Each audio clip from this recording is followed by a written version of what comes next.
Hello, everyone. Thank you for joining us here in the Jazz Lounge on this beautiful Wednesday afternoon. I am your host, DJ Sherry B, and my esteemed co-host, Jas Miller. Elan is live in the studio. I'm thinking I'm at the station in the Jazz Lounge with us, and he only has 30 minutes to give us, so this is going to be kind of a quick interview. So, Elan, how you doing today? I am wonderful, thank you. Yeah.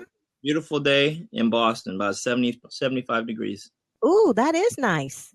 Yeah. That's very nice. Very nice. And so there we go, Jas. There you are. Boy. Okay. Does this look familiar to you, Elan? You're Yeah. on? Flip it over and you see your name. Yeah, there. Did we spell it right? I think I did. I didn't put the accent mark on there, which I should know better. No, you don't need the accent. We got you, man. We got you, Elan. And they just played it in Amsterdam this morning on a thing I was on. Oh, okay. They selected that one. They love you, bro. You know that. Getting all kinds of play. Elan, I first ran into you at the Newport Beach Jazz Festival. Okay. Last year, and I want to show you. 2 years ago. Oh, was I performing? Yes, you were. You were on. Right, 2 years ago. 2 years ago, you were on the lawn stage. Yeah, maybe even 3. And I ran up to the stage, and you were playing your saxophone, and I just stood there, and I was trying to get my camera to focus in on you. Yeah. And you were so nice that you stayed there until my camera focused in. Okay. I was like, that's my man right there. He waited for me, and I'm going to show you the picture. So, okay, so when I post this link, okay, yeah. You waited for me. I was like, wait. And you just stood there for me, and you let me take that picture right now. So what's going on, man? I know we only got 30 minutes, so let's run it down for him. It's going good. Just got back from Vegas, the Las Vegas Jazz Festival. Mm-hmm. How was that? It was that one. It was hot. Was it hot, or was it hot playing? Oh. Yeah, good job. And I thoroughly enjoy your sax playing, Elan. Like I said, I first came across you at the Hyatt Jazz Festival. Yeah. And you've been on my mind ever since then. And so when I started this interview in the Jazz Lounge, you were definitely, one of the top 5 that I wanted to get in here. So thank you so much for being here. No problem. And we got it going out on KSBR as well, because we play you at KSBR. Yeah. And you're just here so we can learn a little bit more about you. What do you have coming up? You're going somewhere in the next couple of days. Where are you performing? The Arizona Jazz Festival. Mm-hmm. That's October 25th. I'm in San Antonio the night before, October 24th. San Antonio, October 25th is Arizona Jazz Festival in Phoenix. And I have Atlanta and Washington, D.C. in November. Wow. You got a lot of playing coming up. Well, everything's kind of winding down at the end of the year. Mm-hmm. So it's actually nice to have some downtime. Have some time off. Thanksgiving, the holidays, but I'll be back in Vegas for New Year's Eve. Ooh, really? You're gonna be brave and be in Vegas in New Year's? Yeah, last New Year's we played Vegas and it actually snowed. It was very cold. Ooh. So now tell me about your latest single that you have out right now. Yeah, I had probably about 4 or 5 songs that I've written within the last 5 or 6 months. And I wasn't really planning on sending anything to radio until the album was finished. But, I just had a weird thought, and one of the songs that I really, really liked, I thought that it needed some vocals on it. And I sent it I did a concert down in Barbados with a good friend of mine, Javier Colon, who's a vocalist. He was on The Voice the first season, and he did Dave Coz's Christmas tour about 3 years ago. Mm-hmm. So I sent it to Javier, and he loved it, and we started writing some lyrics to it. Unfortunately, he wasn't able to record on it, so I sent it to Will Downing, and he also loved it, and he got it back to me in 3 days. Wow. And I was like, you know what? I think I'm going to go ahead and leak this song to radio and then finish the album hopefully by December. Mm-hmm. So yeah, we got a brand new single just hit radio this past Monday. It's called Thoughts of Summer, featuring Will Downing. And it's a perfect song for this time of year because especially here in New England, when the weather starts to change and the leaves are falling and, you know, the nights are in the 40s and 30s. Mm-hmm. Man, Really, Setting the Ready? mood. yeah, you miss the summertime. So the lyrics basically talk about, you know, missing the warmth of the summer. And so it's called Thoughts of Summer. So, yeah, it's definitely one of my favorite songs that I've ever recorded to date. So when will you think the whole album will be done? Definitely by the end of the year. Oh, okay. Yeah, I Okay. plan It's to like go to Barbados in November. uh-huh. And I like to record down there with some of the local musicians because it gives me more of the authentic Caribbean sound that I'm looking for. Ah, nice. Nice. Now, are you from Barbados? Yeah, born and raised. Wow. When did you come to the States? Right after high school, I went to Berklee College of Music. Now, did you know you always wanted to play the saxophone? Yes, definitely. When did you know that? When did you get your first saxophone? When did that all happen? I actually started on piano when I was about 7 or 8. I took piano lessons for about 4 years, and then I joined the middle school band on the French horn and the euphonium, which is like a small tuba. Mm-hmm. And after about a year, I got bored of that, and I was very curious about the sax because the saxophone players got all the solos and they got all the limelight, you know, and it was just a cool looking instrument, and they got all the girls. Yeah. So, You're like, I want to do that. let me give that a try. And ever since then, it's, you know, been my first love. Wow. Played And brass too. My God. yeah. I played baritone in marching band way back when. I can't believe that. You phone? Yeah. Wow, man. So what other jazz festivals have you performed at? I mean, I know you said you did Las Vegas and you're doing the Arizona. Have you, how many times have you been at the Hyatt? Just the one time that I saw you? Yeah, that was my first time. I think that was 2012 or 2013. Probably 2012. Yeah. That was my first time, yeah. And what did you think of it your first time being there? Oh, it was great. I love how they rotate the two stages, and you know, it's really well attended. And you know, even though I was playing on the smaller stage, I felt like the people were just as interested and involved as they are on main stage. You know, You were putting out some funk, okay? You had the crowd going. You saw it. I got pictures of it. You know, no, so it doesn't matter. You were right where you needed to be because you were still putting out the feeling. You know, it made me get up out of my seat and come run around and wiggle my way up to the front to get that picture. Right. That's how hot it was. So no, you're doing something great. You're doing something great. So now what are your plans for the holidays? You just be home with the family? Are you going to be writing as well while you're taking a break? Or when you take a break, do you just seriously take a break from everything? No, I'm always thinking, always writing, always creating.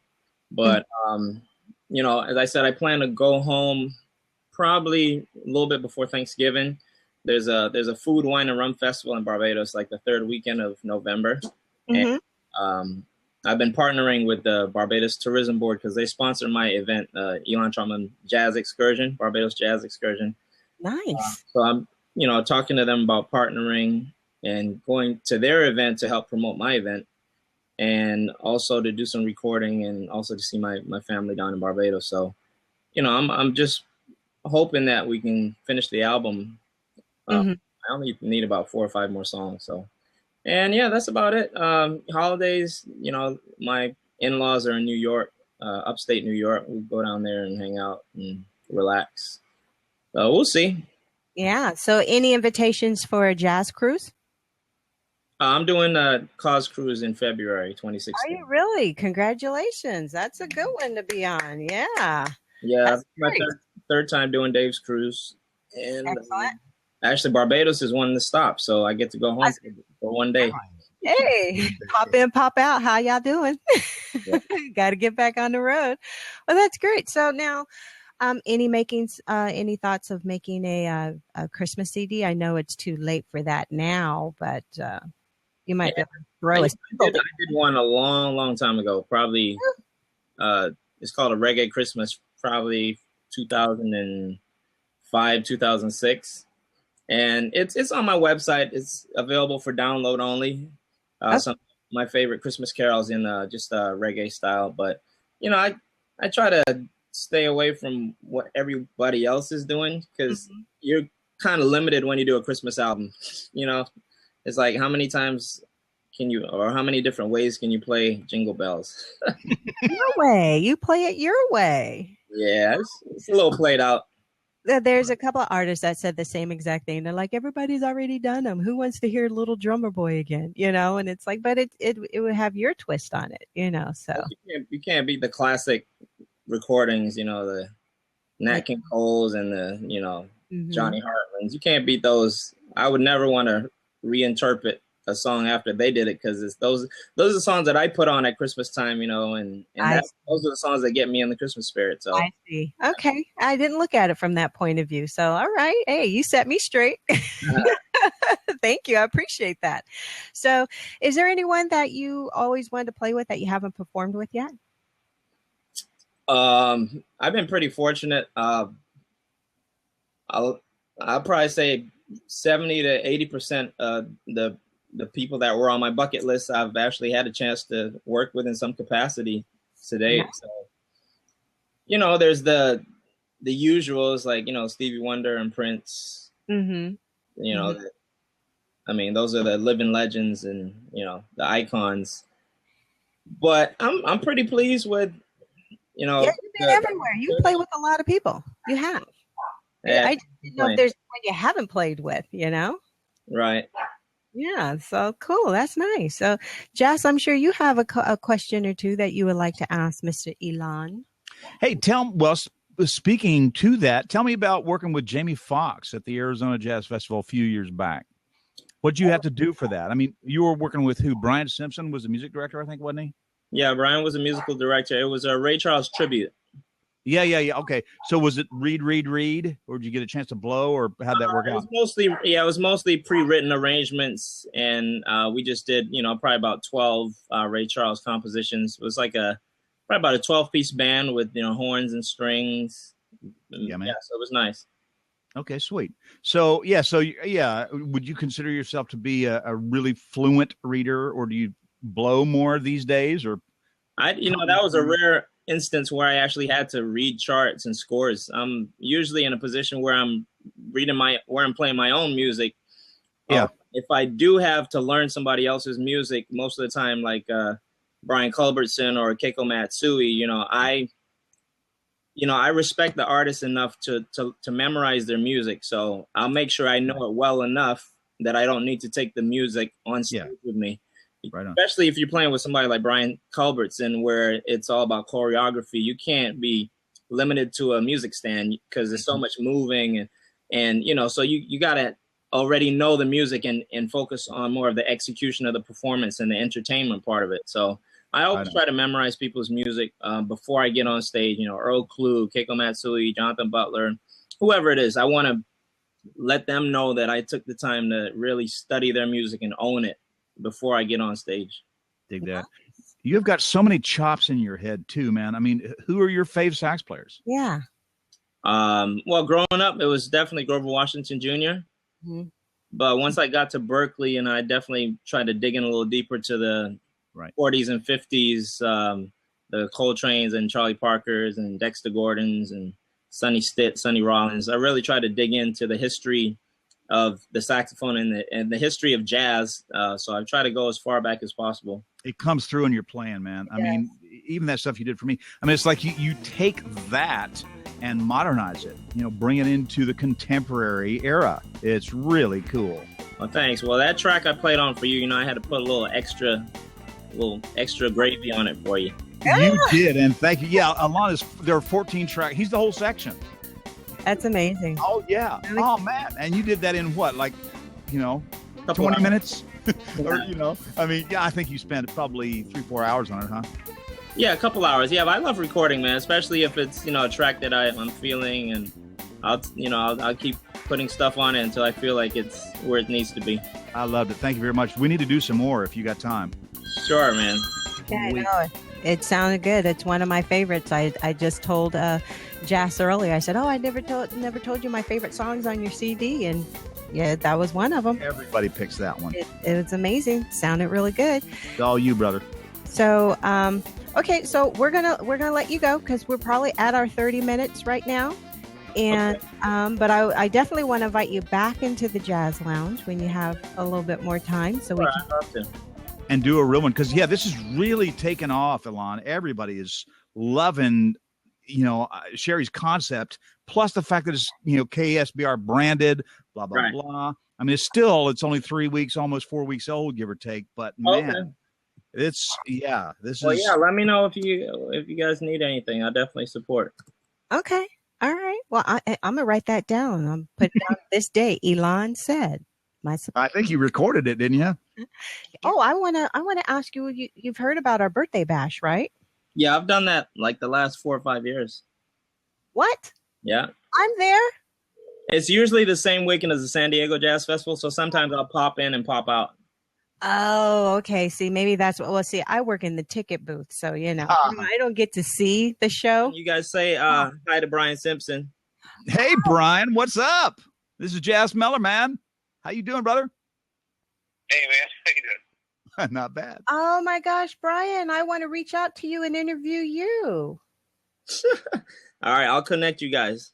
All right. Yeah, because I love me some Brian Simpson. All right, bye-bye. Good to talk to you, Brian. Thanks, man. All right.